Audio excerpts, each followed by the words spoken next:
அம்மாங்க வீட்டில் இருந்தால் சீக்கிரமே சாப்பிட்டு தூங்குவோம். அங்கே இருந்தால் நல்லா தூக்கம் வரும், அது ஏன்னு தெரியாது. ஆனால் இங்கே வந்தால் மட்டும் அப்படி இல்லை. சாப்பிட்டதும் எல்லாம் கழுவி வச்சுட்டு கொஞ்ச நேரம் வந்து மாடியில் வாக்கிங் போயிட்டு அப்புறமா போய் தூங்கினா தான் நல்லா தூக்கம் வரும்.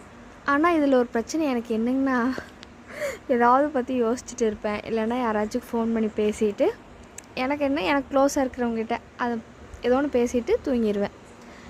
இன்றைக்கி பேசியாச்சு, இருந்தாலும் கொஞ்ச நேரம் ஒரு யோசனை என்னங்கன்னா, யாரும் என்னை திட்டக்கூடாது. என்னங்கன்னா இப்போ ப்ரெக்னென்சியாக இருக்கிறாங்க, அவங்களெல்லாம் வந்துட்டு என்னம்பாங்க எங்கள் ஊரில், அட இருக்காரி அவளையும் போட்டு இந்த பேச்சு பேசுகிற, அவளையும் இந்த வேலை வாங்குற அப்படியெல்லாம் சொல்கிறாங்க. முக்கியமாக இது லேடிஸுக்கு தான் நான் சொல்கிறேன். நம்ம உடம்புல வந்துட்டு இதெல்லாம் ஜென்ஸுக்கு எல்லாத்துக்குமே காமன் தான், எல்லா உயிர்களுக்கும் காமன் தான். ஆனால் முக்கியமாக லேடிஸுக்கு நம்ம உடம்புல எவ்வளோ செல்கள் இருக்குது, அது எல்லாமே உயிரோடு தானே இருக்கும். அப்போ ஏன் அப்படி சொல்கிறதில்ல, பல கோடிக்கணக்கான செல்கள் சேர்ந்து தான் நம்மளோட உடம்புன்னு சொல்லியிருப்பாங்க. அது வேலை செய்யறதுனால தான் நம்ம உடம்பு எல்லாமே நல்லா ப்ராப்பராக இருக்குது அப்படியெல்லாம் சொல்லுவாங்க.